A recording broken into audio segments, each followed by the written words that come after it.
Le téléphone satellite crépita à 247, interrompant le bourdonnement mécanique des générateurs à l'extérieur de la tente de communication. Le sergent Ryan Keaton était plongé jusqu'au coude dans une réparation radio lorsque la sonnerie perçante brisa le silence qui précédait l'aube. Il laissa tomber ses outils de maintenance et attrapa le combiné avant la deuxième sonnerie. Une mémoire musculaire de 15 ans de service militaire. Qu'a-t-on ici? Des parasites emplirent la ligne l'espace d'un battement de cœur avant qu'une voix familière ne perce, tremblante d'une panique à peine maîtrisée. Ryan, Dieu merci, tu as répondu. La voix de Marcia Peterson portait sur 8000 mètres de fibre optique. Il s'agit d'Emily. La clé à molette tomba sur le sol en béton. Emily, sa fille de 9 ans aux yeux verts vifs et au menton têtu de sa mère. L'estomac de Ryan se serra comme s'il était tombé d'une falaise. Que s'est-il passé? Sa voix était ferme malgré la glace qui se formait dans ses veines. Elle est ici, maintenant, chez moi. C'est Ryan. Elle est couverte de bleu. Les mots le frappèrent comme une artillerie. Autour de la tente, 3 autres soldats faisaient semblant de se concentrer sur l'entretien de leur équipement, mais Ryan les surprit à leur lancer des regards furtifs. Les nouvelles allaient vite dans une base opérationnelle avancée. Des bleus? Comment? Ryan serra le téléphone jusqu'à ce que ses jointures blanchissent. Bras, épaules, on aurait dit des traces de doigts. La voix de Marcia se brisa. Elle dit qu'elle est tombée en bas, mais Ryan, on sait tous les deux que tu vis dans un ranch. Où est Julia?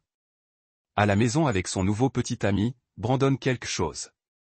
Marcia marqua une pause et Ryan l'entendit prendre une inspiration tremblante. Ryan. Emily ne reviendra pas.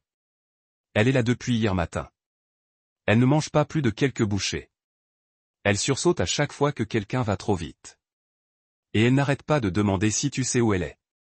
Ryan ferma les yeux en revoyant le visage de sa fille la dernière fois qu'il avait appelé sa fille par vidéo, 3 semaines auparavant. Elle semblait distante, distraite. Julia avait expliqué cela comme étant normal pour les enfants, s'adaptant à l'absence de papa, cherchant à attirer l'attention. Mais Emily avait toujours été ravie de leurs appels. Je rentre. Ryan, ton déploiement ne se termine pas avant 2 mois. L'armée non plus. Permission d'urgence. Crise familiale. Ils comprendront. Et s'ils ne l'approuvent pas? Ryan resta bouche bée. Alors je partirai sans permission. Quoi qu'il en soit, je rentre. Marca resta silencieuse un long moment. Lorsqu'elle reprit la parole, sa voix avait le ton d'une femme qui avait élevé 3 enfants et connaissait les signes. Elle ne me dira pas exactement ce qui s'est passé, mais Ryan, quel genre d'homme s'attaque à une fillette de 9 ans avec une telle violence qu'elle en garde des bleus? Le genre d'homme qui ne vit pas assez longtemps pour le regretter, pensa Ryan à voix haute. Protège-la, Marca. Ne laisse personne l'emmener. Je serai là dès que je pourrai organiser son transport. Je ne laisserai rien lui arriver. Mais Ryan, tu dois savoir. Julia a appelé 2 fois hier pour retrouver Emily. Emily entendit sa voix et se cacha dans mon placard d'entrée. Tu ne voulais pas sortir avant 1 heure. Que as-tu dit à Julia? Que Emily était en sécurité et que tu t'en occuperais à ton retour. Julia n'était pas contente. Elle s'est mise à hurler à propos de dépassement des limites et d'enlèvement. La voix de Marcia s'est durcie. Je lui ai dit qu'elle aurait peut-être dû s'inquiéter des limites quand son petit ami a posé ses mains sur sa fille. Merci pour tout. Cette petite fille est comme une famille pour moi. Tu le sais. Viens, Ryan. Viens vite. Ryan a raccroché et a fixé le téléphone pendant 30 secondes, son esprit explorant les possibilités et la logistique. Puis il a empoché l'appareil et s'est dirigé droit vers la tente du commandant, ses bottes crissant sur le gravier dans l'obscurité précédant l'aube. Le garde à la tente du commandant a l'air surpris de le voir. Sergent Caton, il est 3 heures du matin. Urgence. Besoin de voir le major Williams immédiatement. Monsieur, le major est là. Réveillez-vous. Quelque chose dans la voix de Ryan a fait que le soldat s'est écarté et s'est réfugié dans la tente. Des voix murmuraient à l'intérieur. Puis le major Williams apparut, vêtu de son pantalon d'uniforme et d'un maillot de corps, l'air alerte malgré son réveil.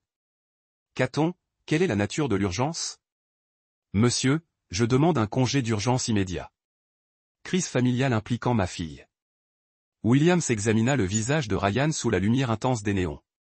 Quel genre de crise? La mâchoire de Ryan se serra. Ma fille a été blessée physiquement, monsieur. Elle est actuellement chez un voisin et refuse de rentrer chez elle. J'ai des raisons de croire qu'elle est en danger immédiat. Blessée comment? Preuve physique de mauvais traitement systématique. Contusion compatible avec des marques d'étreinte d'adulte sur ses bras et ses épaules. William s'était complètement réveillé. A-t-elle reçu des soins médicaux? Inconnu. Elle est chez un voisin de confiance, mais je dois rentrer chez moi pour évaluer la situation et assurer sa sécurité. Et l'auteur présumé? Le petit ami de ma femme, un entrepreneur civil nommé Brandon Vexley. William hocha lentement la tête. Avez-vous contacté le service juridique de la base? Pas encore, monsieur. Je voulais d'abord obtenir un congé. Bien pensé. Williams disparut dans sa tente et revint avec un dossier. J'approuve un congé d'urgence pour raison familiale, avec effet immédiat. Vous serez transporté par le prochain vol de ravitaillement. Départ à 8 heures. Merci, monsieur. William a signé les papiers d'un geste rapide et efficace. Caton, je vous recommande également de contacter Jacques dès votre arrivée aux États-Unis. Si ce que vous décrivez est exact, des poursuites pénales pourraient être engagées. Oui, monsieur. Williams lui tendit les ordres signés, puis marqua une pause. Vous avez dit voisin, pas médecin ou hôpital. Vous pensez que c'est pire que ce qu'elle dit aux gens? Ryan soutint le regard de son commandant sans sourciller. Monsieur, je sais que c'est le cas. Le major hocha la tête d'un air sombre. Prends ton équipement. Le camion de ravitaillement part pour l'aérodrome à 7 heures. 15 minutes plus tard, Ryan remplissait son sac de sport de matériel essentiel. Autour de lui, ses compagnons de tente travaillaient dans un silence respectueux, conscients de la gravité de la situation. Le sergent Torres, père de jumelles, lui tendit un chargeur de téléphone satellite. Tiens-nous au courant, mon frère. N'hésite pas à nous contacter si tu as besoin de quoi que ce soit. Merci. Le caporal Jackson leva les yeux de sa couchette. Caton, qu'est-il arrivé à ta petite fille? Qui que ce soit, ils ont choisi le mauvais père. Ryan chargea son sac. Oui, c'est vrai. Alors qu'il marchait vers le parc automobile dans la lumière naissante de l'aube, son téléphone vibra, un texto de Julia lui parvint. J'ai entendu dire que tu rentrais.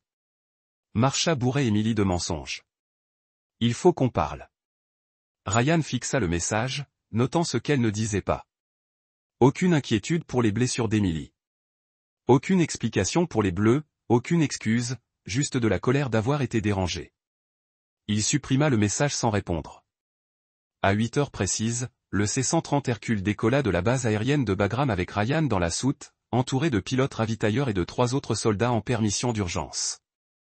Alors que l'Afghanistan disparaissait sous les nuages, Ryan ferma les yeux et imagina le visage d'Emily. Elle comptait sur lui. Elle avait besoin de lui.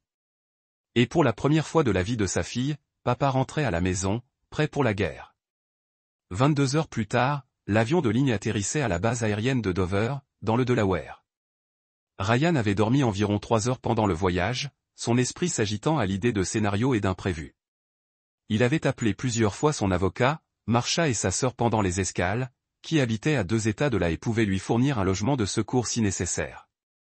Il loua une voiture à l'aéroport et roula directement vers Fort Ulbrook, parcourant les 4 heures de route en un peu plus de 3 heures.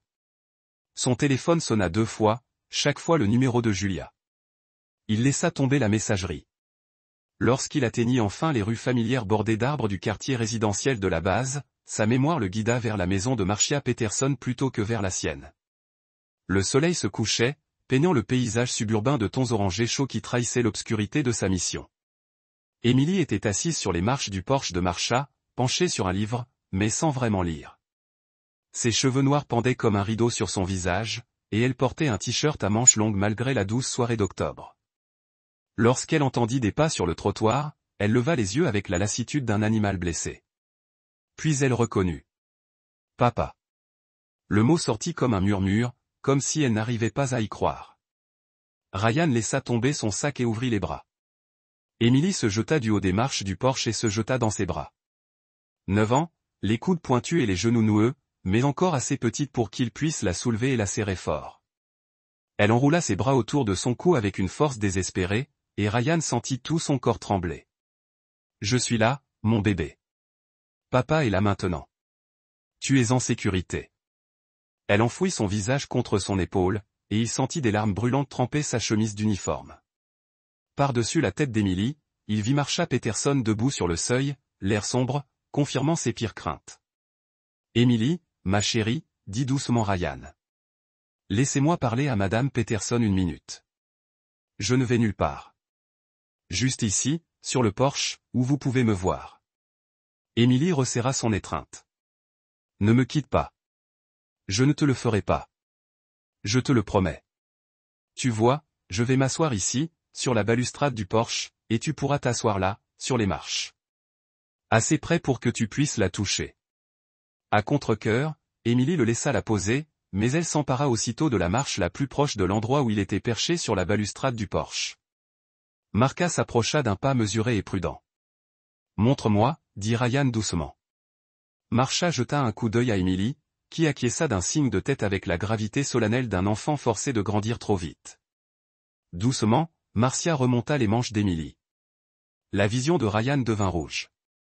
Des bleus violets et jaunes encerclaient les deux bras maigres d'Emily, comme des bracelets noirs. Les marques étaient clairement définies. Des traces de doigts d'adulte sur le haut de ses bras, des empreintes de pouces à l'intérieur. Sur son poignet gauche, 4 lignes parallèles indiquaient l'endroit où quelqu'un avait serré assez fort pour laisser des empreintes digitales distinctes. Quand? La voix de Ryan était un grognement. Mardi soir, Marca a dit qu'elle était arrivée mercredi matin vers 7 heures. Elle a dit qu'elle était tombée en bas. Ryan a regardé sa fille. Monsieur, nous n'avons pas d'escalier chez nous. Emily fixait ses baskets. Je sais, mais je ne voulais pas que Madame Peterson s'inquiète. Que s'est-il vraiment passé? Emily est restée silencieuse un long moment. Quand elle a finalement parlé, sa voix était si faible que Ryan a dû se pencher en avant pour l'entendre. Il a dit que j'avais volé de l'argent dans son portefeuille. Et toi? Non, papa. Je ne vole jamais. Tu m'as appris ça. Qu'a dit maman quand il lui a dit qu'elle s'était mise en colère, qu'elle s'était mise à me crier dessus, qu'elle m'avait traité de menteuse et de voleuse? La voix d'Emily s'est brisée. Elle a dit que j'étais une honte et qu'elle en avait marre de mes problèmes de comportement. Les poings de Ryan se sont serrés. Qu'a fait Brandon pendant qu'elle criait? Il a souri comme s'il était content que maman soit en colère contre moi. Puis, quand elle est allée chercher à boire, il m'a serré les bras très fort et m'a dit que je devais apprendre le respect des adultes. Et puis, que s'est-il passé? Emily a enlacé ses genoux. Il m'a traîné jusqu'à la porte d'entrée et m'a poussé dehors. Il m'a dit que je pourrais revenir quand je serais prête à m'excuser et à admettre que je l'avais volé. Pendant combien de temps? Toute la nuit. Il faisait très froid et je n'avais ni chaussures ni veste. Je me suis assise sur les marches de côté, pensant que maman me verrait peut-être et me laisserait entrer. La voix de Marsha était lourde d'émotion. Madame Patterson l'a trouvée à l'aube, assise sur ton trottoir. Elle l'a amenée directement ici. Où était Julia pendant que tu étais dehors toute la nuit? Emily a finalement levé les yeux vers lui, ses yeux verts brillants de larmes retenues, endormis. Brandon lui a dit que je m'étais enfuie parce que j'étais furieuse d'avoir des ennuis. Il a dit, les enfants font ça parfois, et je reviendrai quand j'aurai faim. Ryan s'est levé brusquement, marchant à grands pas jusqu'au bout du porche pour ne pas planter son poing dans quelque chose. Lorsqu'il a repris ses esprits, il est revenu s'agenouiller devant sa fille. Tu vas rester ici avec Madame Peterson ce soir. Demain, nous irons voir des gens qui nous aideront à faire en sorte que cela ne se reproduise plus jamais. Vas-tu lui parler? Le sourire de Ryan était froid comme l'acier. Oh, oui, mon cœur. Brandon et moi allons certainement avoir une conversation. Pourquoi? Tu vas avoir des ennuis? Ne t'inquiète pas pour ça. C'est un truc d'adulte. Ton travail est juste de rester en sécurité et de me laisser gérer le reste. Emily hocha la tête, mais son expression était troublée. Papa, et si maman ne voulait plus de moi? La question frappa Ryan comme un coup dur. Il prit à nouveau sa fille dans ses bras, la serrant fort. Écoute-moi, Emily Grace Keaton. Tu es la chose la plus importante au monde. Rien, et je dis bien rien, ne changera jamais ça. Quoi qu'il arrive à maman, tu seras toujours aimé, désiré et en sécurité. Tu me comprends? Oui, papa. Bonne fille. Maintenant, Madame Peterson va nous préparer à dîner. Et ensuite, je vais me raconter tout ce qui s'est passé pendant mon absence. Chaque détail. Après qu'Emily se soit endormie sur le canapé de Marsha 3 heures plus tard, Ryan et Marca se sont assis à sa table de cuisine pendant qu'elle remplissait les blancs. La photo qui en est ressortie a figé Ryan. Ça a commencé environ un mois après ton déploiement, a dit Marsha.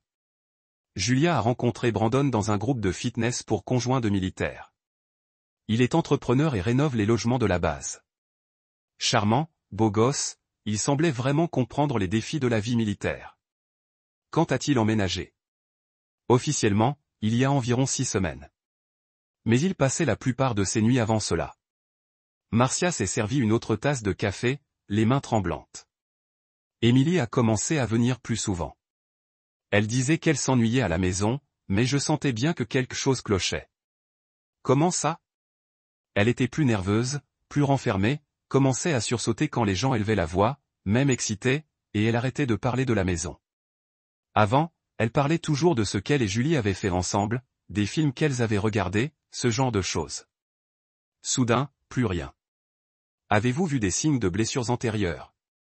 Rien. Comme ça. Mais la semaine dernière, j'ai remarqué qu'elle avait des égratignures au cou. Quand je lui ai posé des questions, elle m'a répondu qu'elle était tombée de vélo, mais je savais que Julia avait emmené son vélo en réparation 2 semaines plus tôt. Ryan a sorti son téléphone et a trouvé le contact de Julia. A-t-elle essayé de récupérer Emily?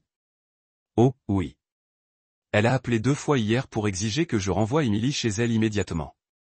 Devant mon refus, elle a menacé d'appeler la police et de me faire arrêter pour enlèvement. Que lui as-tu dit? Que Emily était en sécurité et que si elle voulait discuter de la situation, elle pouvait attendre ton retour. Marsha a croisé son regard. Ryan, je suis épouse de militaire depuis 30 ans. J'ai vu des familles gérer toutes sortes de stress, mais ce n'est pas le stress du déploiement ou des problèmes d'adaptation.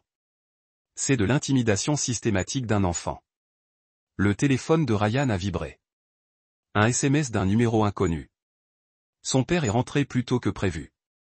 Ta femme crie fort quand elle est inquiète. Le plus drôle avec les épouses de militaires, c'est qu'elles se sentent tellement seules.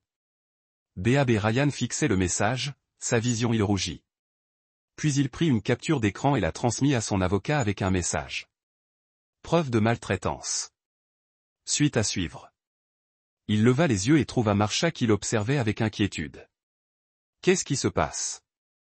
Brandon vient de commettre une erreur tactique. Ryan rangea son téléphone. Il pense avoir affaire à une épouse de militaire impuissante et à son mari absent. Il n'a aucune idée de ce qui l'attend. Ryan se leva et se dirigea vers la fenêtre donnant sur sa maison, 3 rues plus loin.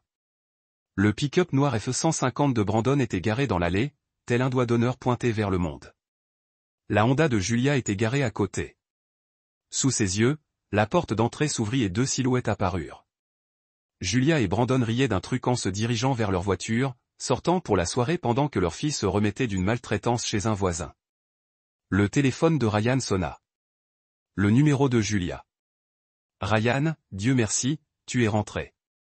Il faut qu'on parle. Vraiment? Oui. Il y a eu un énorme malentendu. Emily a raconté des histoires et Marcia Peterson a tout gâché. Proportion. Des histoires sur quoi? Sur Brandon? Elle invente des mensonges parce qu'elle ne l'aime pas. Tu sais comment les enfants réagissent quand il y a un nouvel homme dans les parages? La voix de Ryan était d'un calme mortel. Parle-moi des bleus. Quels bleus? Les bleus en forme de doigts autour de ses 2 bras. Ceux qui correspondent aux marques d'emprise d'un adulte. Julia resta silencieuse un instant. Elle est tombée. Les enfants tombent tout le temps. De quel escalier, Julia? On vit dans un ranch. Écoute, il faut vraiment qu'on en parle en personne, pas au téléphone. On en parlera au tribunal. Quoi? Vérifie ta porte d'entrée. Les papiers devraient être là. Demande de garde d'urgence. Tu ne peux pas faire ça. Je l'ai déjà fait. Emily reste avec moi jusqu'à ce qu'un juge détermine si tu es apte à l'élever. Je suis apte. Brandon a dit qu'elle faisait juste semblant pour attirer l'attention. Brandon a dit beaucoup de choses. On va tout examiner très attentivement. Ryan a raccroché et a immédiatement composé un autre numéro. Derek Chen. Derek, c'est Ryan Keaton. Ryan, je pensais tu as été déployé en Afghanistan. Congé d'urgence. J'ai besoin d'un service. Nomme-moi. Vérification des antécédents et surveillance d'une cible. Minutieuse et rapide. Quel genre de cible? Brandon Vexley. Entrepreneur civil. Travaux de rénovation sur des bases militaires. Actuellement en couple avec ma femme. Intérêt personnel ou professionnel? Il a posé les mains sur ma fille. La ligne est restée silencieuse un long moment. Derek avait servi 2 fois avec Ryan en Irak avant de se lancer dans l'enquête privée. Il a compris exactement ce que ces mots signifiaient. Je serai là demain midi. Envoie-moi tout ce que tu as sur lui. Je suis déjà en train de compiler. Derek, il faut que ce soit complet.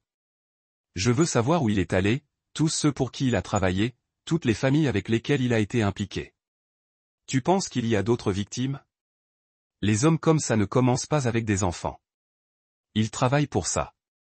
Compris, Ryan. Quoi que tu prévois, je ne prévois rien d'autre que de protéger ma fille et de m'assurer que cela ne se reproduise plus jamais. Tant mieux, parce que si tu préparais quelque chose, je devrais te rappeler que les uniformes de prisonniers ne vont à personne. Ryan esquissa un sourire sombre. Message reçu. Après avoir raccroché, Ryan retourna au salon où Emily dormait sur le canapé de Marsha. Son visage paraissait apaisé pour la première fois depuis son arrivée, mais même endormi, ses poings étaient serrés. Il s'agenouilla près du canapé et repoussa doucement ses cheveux de son front. « Je suis là, ma puce, murmura-t-il. Papa va tout arranger. Certaines limites ne doivent jamais être franchies. Brandon Vexley les avait toutes franchies à toute vitesse. Ryan était réveillé à 5 heures le lendemain matin, son horloge interne fonctionnant toujours à l'heure militaire.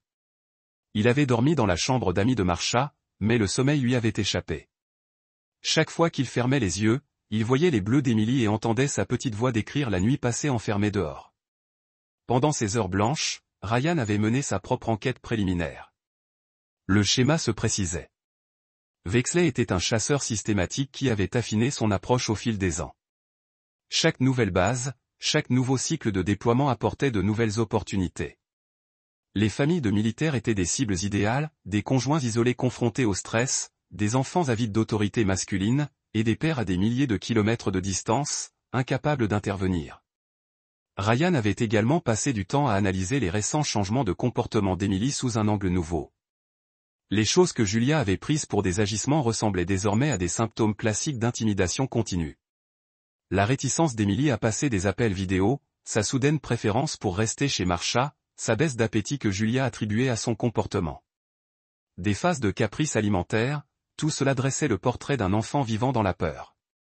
Il préparait son café en silence et était assis à la table de la cuisine avec son ordinateur portable lorsque Marca apparut en peignoir. Tu es debout tôt. Habit militaire. Ryan fit un geste vers son écran d'ordinateur. J'ai fait des recherches. Avez-vous trouvé quelque chose d'intéressant? Brandon Vexley, 34 ans, originaire de l'Ohio. Ancien combattant, démobilisé il y a 6 ans avec un dossier de service honorable. Crédit impeccable. Aucun casier judiciaire n'apparaissant dans les recherches standards. Sur le papier, il a l'air d'un citoyen modèle, mais je cherche plus en profondeur. Ryan tourna l'ordinateur pour montrer à Marsha une série de profils sur les réseaux sociaux. 3 comptes Facebook différents au cours des 5 dernières années, tous avec des statuts relationnels différents.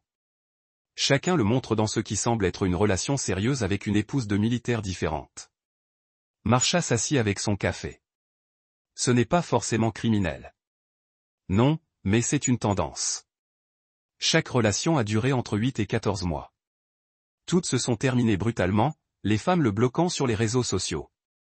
Un moyen de contacter ces femmes. J'y travaille. Mais regardez ça. Ryan a cliqué sur un autre onglet affichant un article de presse locale.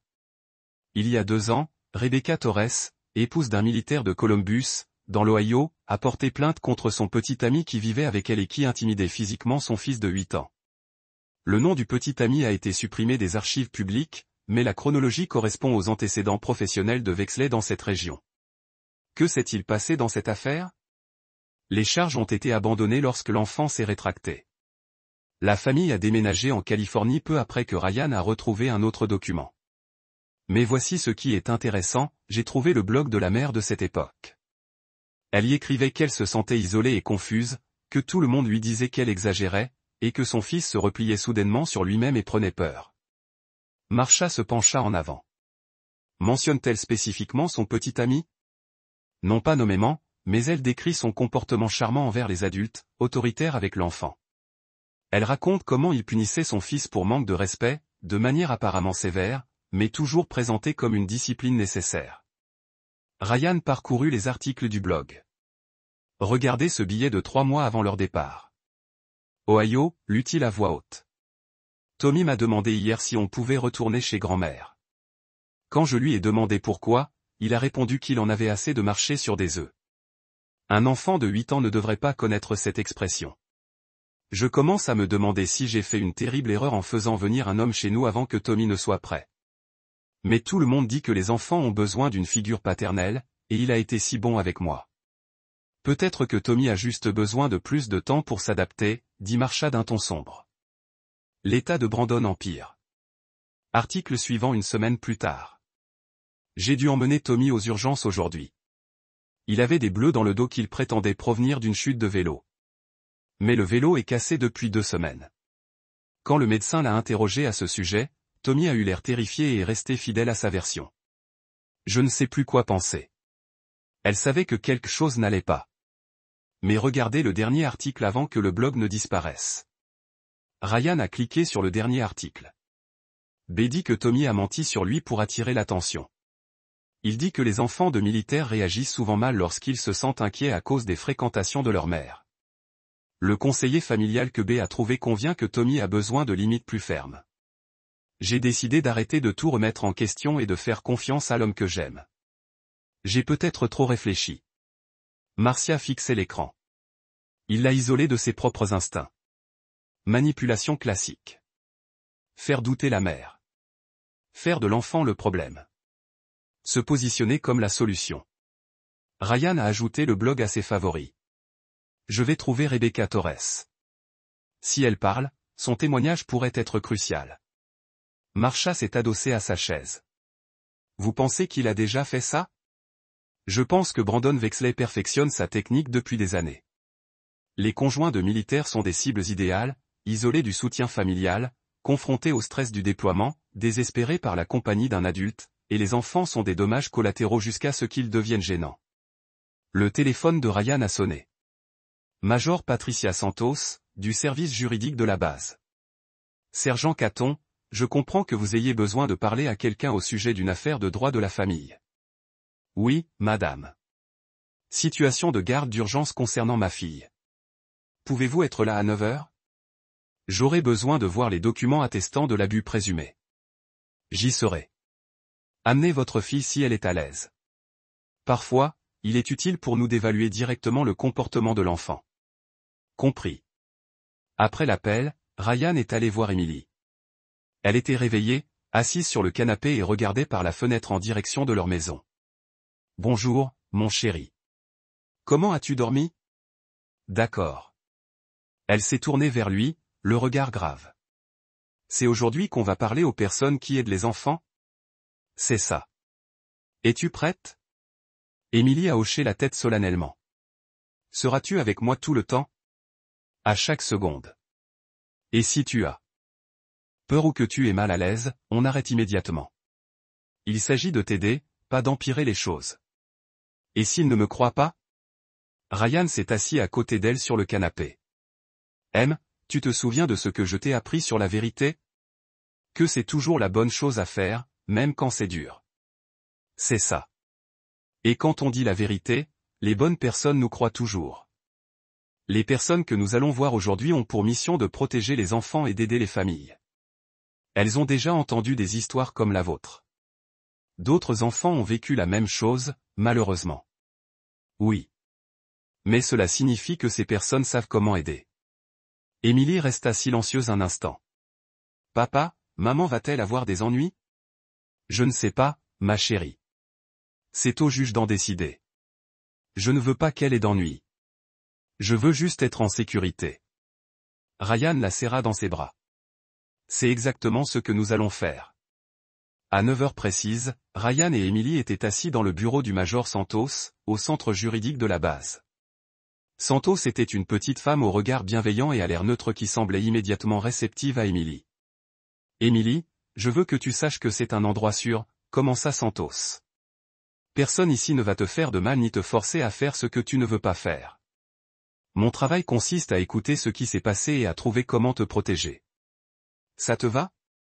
Emily hocha la tête, restant près de Ryan. Peux-tu me parler des bleus sur tes bras? Emily regarda Ryan, qui hocha la tête d'un air encourageant d'une voix ferme et claire. Elle décrivit les événements de mardi soir. Santos prit soigneusement des notes, posant parfois des questions douces pour clarifier les choses. Emily, quand Brandon t'a attrapé par les bras, ça t'a fait mal? Oui, vraiment très mal.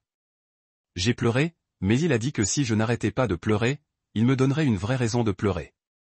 T'avais-il déjà attrapé comme ça? Emily hésita. Pas si fort, mais parfois il me prenait l'épaule ou le poignet pour que je l'écoute. As-tu raconté ces moments à ta mère? J'ai essayé, mais elle a dit que j'exagérais et que Brandon essayait juste de m'apprendre les bonnes manières. Santos regarda Ryan. Sergent Caton, je vais recommander une garde d'urgence immédiate.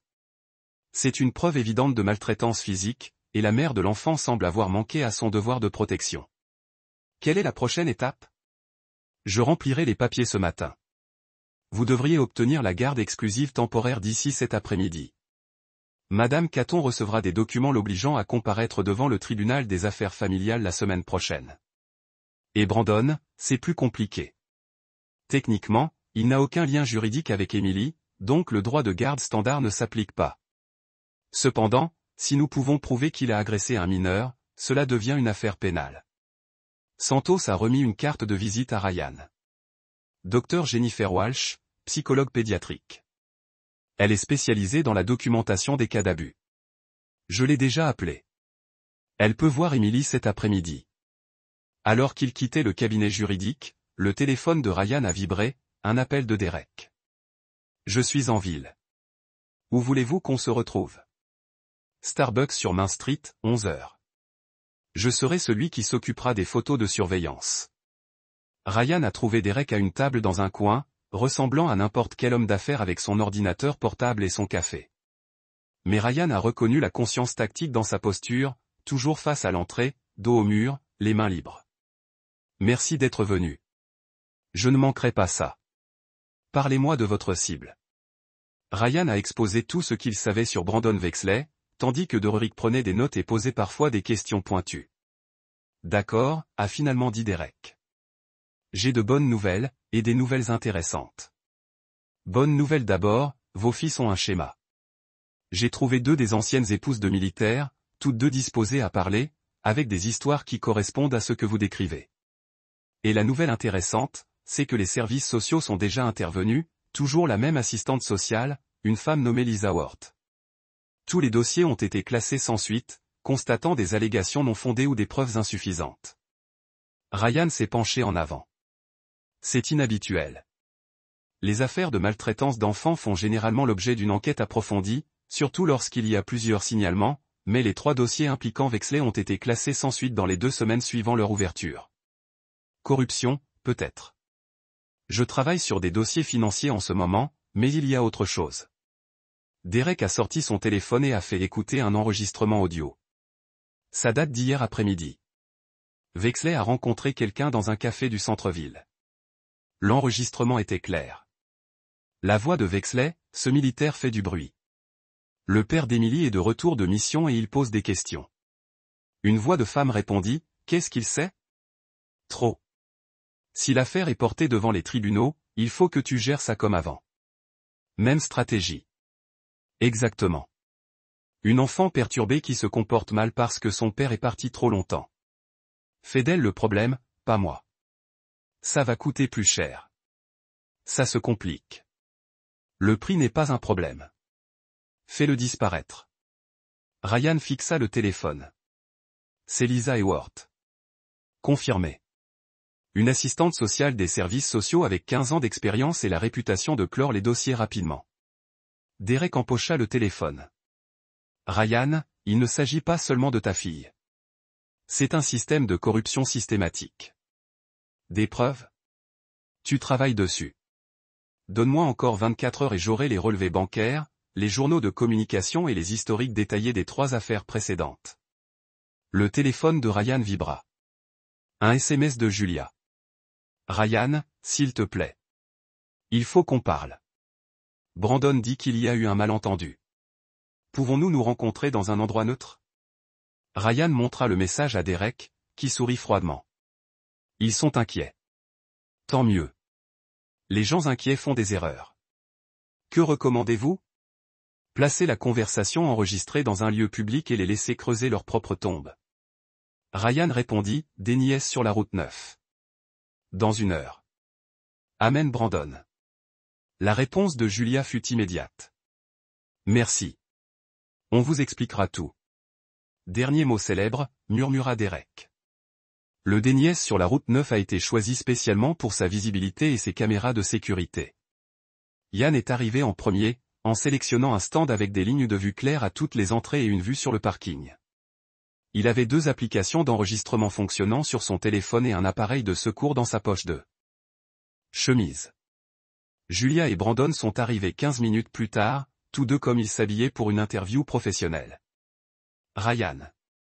Julia immediately reaching across the table if to take his hand. Et pulled back. Ryan, thank you for agreeing to meet with US talk. Brandon leaned forward with what was probably supposed to be a charming smile. Sergent Caton, I think we got off on the wrong foot. I want you to know how much I respect your service and your dedication to this country. Cut the politician act and tell me about Emily. Brandon's smile faltered slightly. D'était-ce exactement ce que nous voulons discuter? En parlant rapidement comme si elle avait répété cela. Emily a eu des difficultés avec votre déploiement plus que nous ne l'avons réalisé. Elle agit, racontant des histoires pour l'attention, essayant de se faire de la sympathie des voisins. Quand elle a affirmé que j'étais méchante avec elle, Brandon a essayé d'aider en fournissant une structure et une discipline dont elle avait clairement besoin. Structure et discipline qui ont laissé des ecchymoses sur ses bras. Les enfants meurtrirent facilement, a dit Brandon en douceur, son ton, prenant la cadence d'entraînement de quelqu'un qui avait déjà fait cet argument. Emily a toujours été maladroite et elle a cette peau pâle qui montre chaque bosse et gratte. Vous savez à quel point les enfants peuvent être dramatiques sur des blessures mineures. La voix de Ryan était mortelle silencieuse. Vous prétendez-vous qu'elle s'est donné des ecchymoses en forme de doigts autour des 2 bras? Je dis que les enfants se sont blessés à jouer, puis à inventer des histoires sur la façon dont cela s'est produit quand ils veulent l'attention ou la sympathie. Brandon a répandu ses mains dans un geste destiné à paraître raisonnable. C'est la psychologie du développement de base. Les enfants créent des récits élaborés pour expliquer les choses qu'ils ne comprennent pas ou pour manipuler des situations en leur faveur. Et passer la nuit verrouillée à l'extérieur. Julia se déplaça inconfortablement, jetant un coup d'œil à Brandon avant de répondre. Elle n'était pas verrouillée, Ryan. Cela fait partie de l'histoire qu'elle a inventée. Elle s'est enfuie après l'avoir discipliné pour avoir volé de l'argent au portefeuille de Brandon. Nous pensions qu'elle se cachait quelque part dans le quartier pour nous effrayer et nous faire s'inquiéter. Quel argent? Brandon a sorti son portefeuille avec une précision théâtrale et a montré à Ryan une facture de $20. Cela manquait à mon portefeuille lundi soir. Emily était la seule à avoir été dans notre chambre ce jour-là à traverser mes affaires pendant que j'étais sous la douche.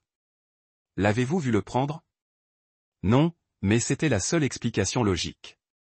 L'argent était là le matin, disparu le soir, et Emily n'avait pas été supervisée dans la maison. La voix de Brandon a pris un ton de cour. Parfois, la parentalité nécessite de prendre des décisions difficiles en fonction des preuves circonstancielles et des modèles de comportement. Je suis sûr que vous comprenez que le leadership militaire fonctionne souvent de la même manière. Vous ne pouvez pas toujours attendre la preuve absolue avant d'agir. Ryan a étudié le bill de $20 que Brandon était titulaire. Quelque chose à ce sujet lui a harcelé, mais il ne pouvait pas immédiatement placer quoi.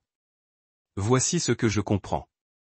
Ryan a déclaré, Emily n'a jamais rien volé dans sa vie. Elle n'a jamais été une menteuse. Mais elle est rentrée de votre maison couverte d'ecchymoses et si traumatisée qu'elle ne reviendra pas. Ryan, s'il vous plaît, a dit Julia, sa voix prenant une qualité de plaidoirie.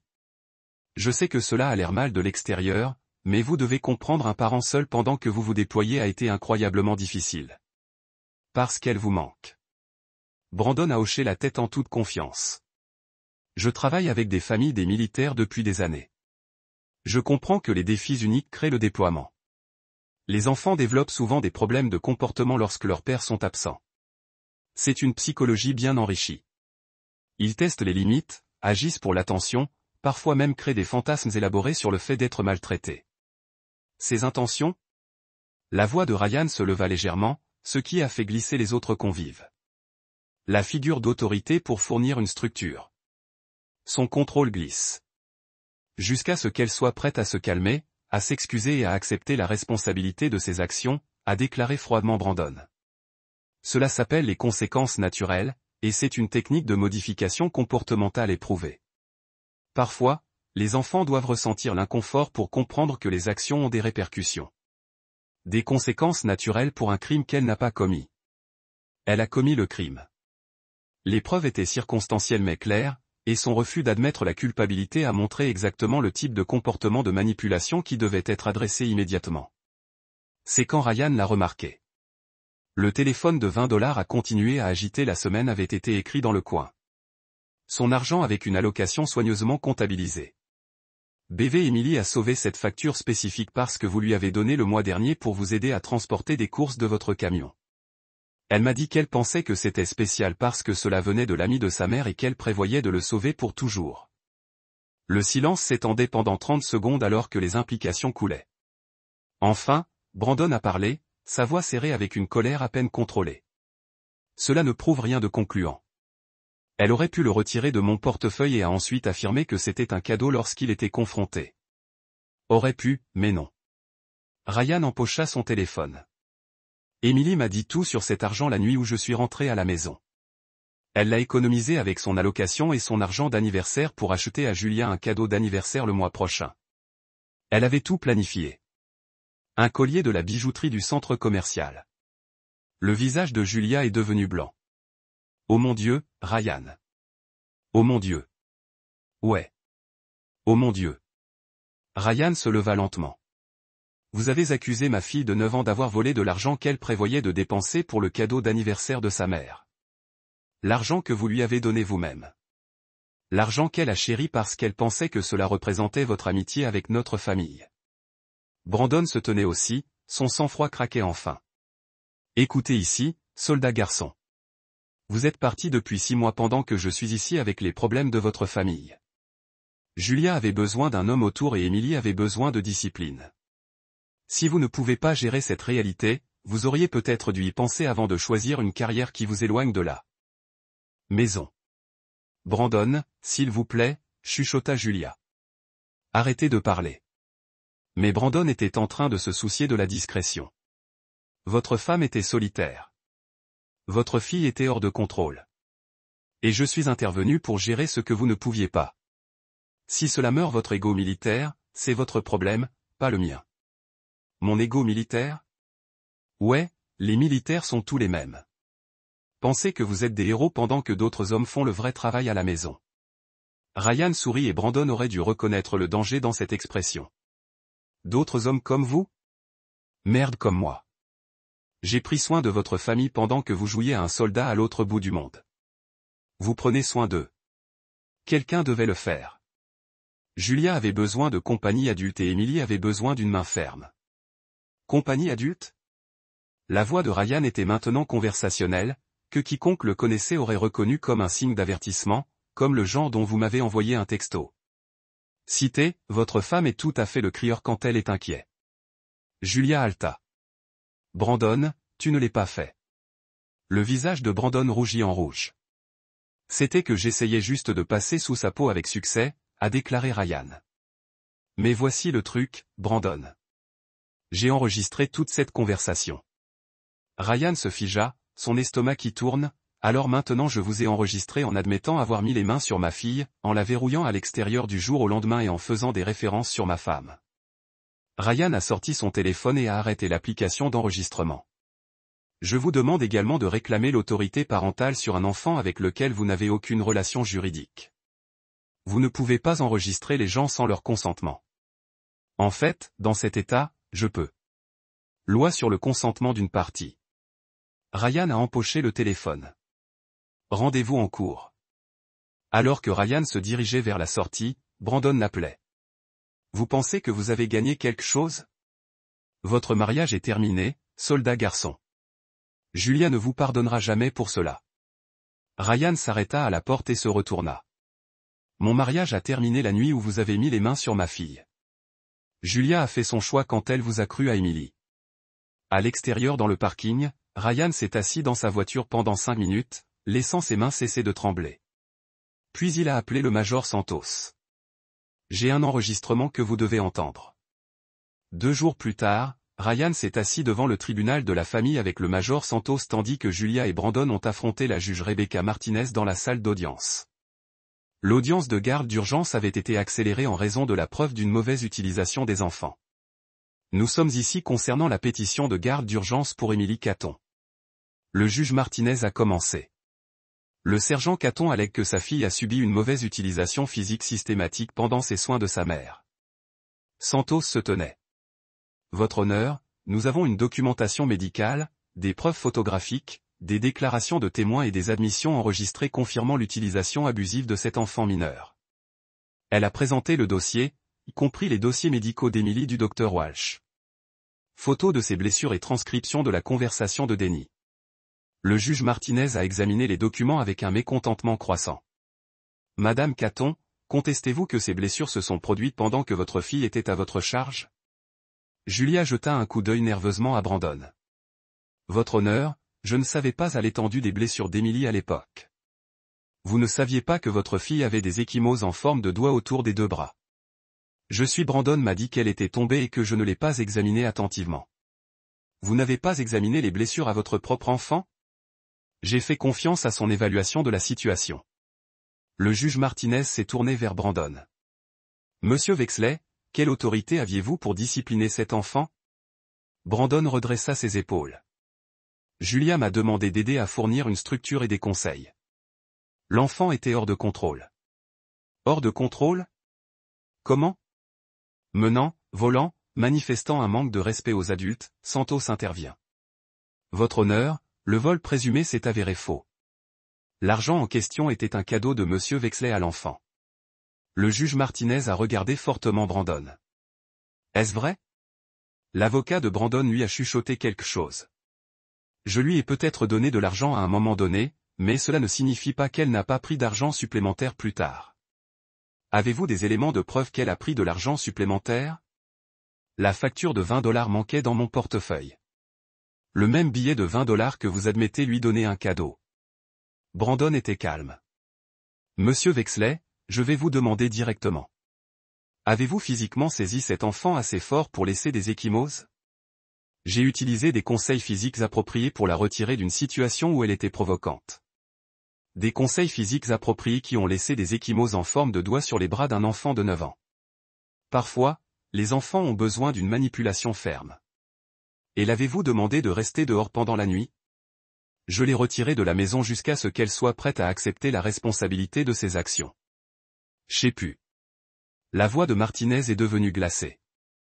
Vous avez verrouillé un enfant de 9 ans à l'extérieur pendant la nuit partant d'octobre. Je ne l'ai pas enfermée. Elle a choisi de rester dehors plutôt que de venir s'excuser. Comment était-elle censée entrer si vous l'aviez retirée de la maison? Brandon a réalisé son erreur trop tard. J'aurais pu frapper pendant que vous et sa mère dormaient. L'avocat de Brandon a mis la main sur son bras, mais Brandon l'a secoué. Écoutez, votre honneur, cet enfant a manipulé tout le monde avec son histoire soba. Les enfants militaires sont connus pour agir lorsque leurs pères sont déployés. Elle cherchait l'attention et la sympathie en se donnant des ecchymoses en forme de doigts, en exagérant des incidents mineurs et en créant des récits dramatiques à leur sujet. Santos se tenait à nouveau. Votre honneur, nous avons des preuves supplémentaires concernant le modèle de comportement de M. Wexley avec d'autres familles de militaires. Elle a présenté les recherches de Dererick, y compris le témoignage des 2 personnes précédentes et la documentation de l'implication de Lisa Ward. Le juge Martinez a examiné les nouvelles preuves avec une colère croissante. Monsieur Perexley, connaissez-vous la travailleuse sociale du CPS, Lisa Worth? Brandon est devenu pâle. Et elle a peut-être enquêté sur quelques fausses réclamations contre moi dans le passé. De fausses affirmations qui ont été mystérieusement rejetées malgré des preuves de mauvaise utilisation. Je n'ai jamais été reconnu coupable de rien. Parce que les cas ont été fermés avant une enquête appropriée. Le juge Martinez a tenu les dossiers bancaires. Le même travailleur de la part qui a reçu des paiements mensuels de $5 000 de votre entreprise de construction. L'avocat de Brandon lui chuchotait frénétiquement maintenant, mais Brandon semblait déterminé à creuser sa propre tombe. Je ne sais rien des paiements. Santos a joué l'enregistrement du café. La voix de Brandon a rempli la salle d'audience. Si cette chose va devant les tribunaux, j'ai besoin que vous le gériez avant. Faites d'elle le problème, pas moi. La salle d'audience était morte à la fin de l'enregistrement. Le juge Martinez a regardé Brandon avec un dégoût non déguisé. Balef place Monsieur Vexley en état d'arrestation pour complot en vue pour entraver la justice, la mise en danger des enfants et tenter de corrompre un fonctionnaire. Alors que les menottes étaient placées autour des poignets de Brandon, il se tourna pour regarder Ryan. Vous pensez que vous avez gagné? Ce n'est pas fini. Ryan se tenait lentement. Ouais, ça l'est. Alors que Brandon était emmené, le juge Martinez s'est tourné vers Julia. Madame Caton, vos droits de garde sont suspendus en attendant l'achèvement des cours de parentalité commandés par le tribunal et une évaluation psychologique. Le sergent Keaton est attribué à la garde temporaire. Bruise again. You sour everyday. You helped her get dressed. You gave her bath. What exactly didn't you see? Julia stared at the photo, her face crumpling. He was so lonely. He was so charming, so attentive. He made me feel special. More special than your doctor's safety. He took the said he was trying to help. That Emily needed discipline because she was acting out about your deployment. And when she came to you with bruise and said her tell, il m'a convaincu qu'elle mentait pour l'attention. Mais n'a pas offert de confort. Vous avez choisi de croire un homme que vous connaissiez depuis 2 mois sur la fille à laquelle vous avez donné naissance. Je sais, et je me déteste pour ça. Vous détestez Ned pas, Emily. Julia le regarda avec les yeux désespérés. Pouvez-vous me pardonner? Ryan était silencieux pendant un long moment. Julia, le pardon n'est pas quelque chose que vous demandez. C'est quelque chose que vous gagnez grâce à des actions. Vous voulez le pardon? Prouvez à Emily que vous choisissez sa sécurité plutôt que votre commodité. Prouvez que vous pouvez être la mère qu'elle mérite. Comment? C'est à vous de comprendre, mais cela commence par accepter que vous l'avez échoué quand elle avait le plus besoin de vous. Ryan se leva pour partir, puis s'arrêta. Encore une chose. Si jamais, et je veux dire jamais, mettez à nouveau n'importe quel homme en avance sur le bien-être d'Emily, je m'assurerai de ne jamais la voir sans surveillance pour le reste de son enfance. Julia hocha la tête à travers ses larmes. Je comprends. 6 mois plus tard, Ryan s'est assis dans le bureau de la procureure de district Sarah Chen alors qu'elle a décrit les frais finaux de ce qui était devenu connu comme l'affaire de corruption de Fort Ulbrook. L'enquête s'était étendue bien au-delà de ce que quiconque imaginait initialement. Brandon Vexley fait face à 24 chefs d'accusation dans plusieurs juridictions, a déclaré Chen, consultant ses fichiers de cas épais. Une mise en danger d'enfants dans cette cas, conspiration pour entraver la justice, tenter de corrompre les fonctionnaires, les témoins de l'intimidation et 3 chefs de fraude liés à son entreprise de passation de marché. Et les autres familles? Les 6 familles précédentes se sont manifestées. Nous examinons un modèle d'utilisation systématique couvrant 8 ans et 5 installations militaires. Chen secoua la tête de dégoût. Cet homme ne cible pas seulement les familles individuelles. Il a fait des recherches sur les horaires de déploiement, a fréquenté des groupes de soutien aux conjoints militaires, même s'est porté volontaire pour des événements familiaux de base. Il a littéralement transformé nos systèmes de soutien en terrain de chasse. Ryan avait passé les derniers mois à travailler avec des enquêteurs fédéraux pour cartographier le fonctionnement complet de Vexley. Ce qu'ils ont découvert était plus sophistiqué et de grande envergure que quiconque ne l'avait initialement soupçonné. Vexley avait maintenu des fichiers détaillés sur les cibles potentielles, le suivi des horaires de déploiement, la dynamique familiale et même les modèles de comportement des enfants. L'évaluation psychologique est revenue, a poursuivi Chen. Le docteur Morrison l'a classé comme un chasseur calculé souffrant de troubles de la personnalité antisociale. Son ciblage des familles des militaires était délibéré. Il savait que les pères seraient absents et les mères seraient émotionnellement vulnérables. Eliza Ewart a plaidé coupable à 14 chefs de complot, à la falsification des dossiers et à l'acceptation de pots de vin. Elle a été condamnée à 8 ans de prison fédérale et de perte permanente de son permis de travail social. Chen se pencha en arrière sur sa chaise. Ryan, je veux que vous sachiez que cette affaire a déclenché une refonte complète des procédures CPS dans 5 États. Le courage de votre fille de s'exprimer a littéralement changé la façon dont nous enquêtons sur les cas de mauvaise utilisation des enfants. Les effets d'entraînement ont été étendus. Audience du Congrès sur les systèmes de soutien aux familles militaires. De nouveaux protocoles pour la vérification des antécédents des entrepreneurs civils travaillant sur des bases militaires. Formation obligatoire pour les travailleurs sociaux sur l'identification de la corruption dans leurs propres services. Qu'en est-il des offres de plaidoyer pour Wexley? Son avocat a tout essayé. Les allégations de maladie mentale tentent de blâmer les familles de la victime, ce qui suggère même que c'était tout un complot élaboré contre lui.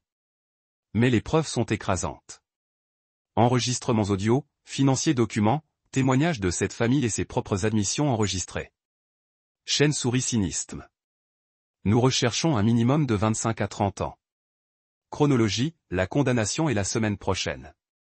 Sur la base des directives fédérales et de la portée de ses crimes, il mourra probablement en prison. Ce soir-là, Ryan a assisté à la pièce scolaire d'Emily où elle a dépeint une courageuse princesse qui sauve son royaume d'un dragon. La métaphore n'a été perdue pour personne dans le public qui connaissait son histoire.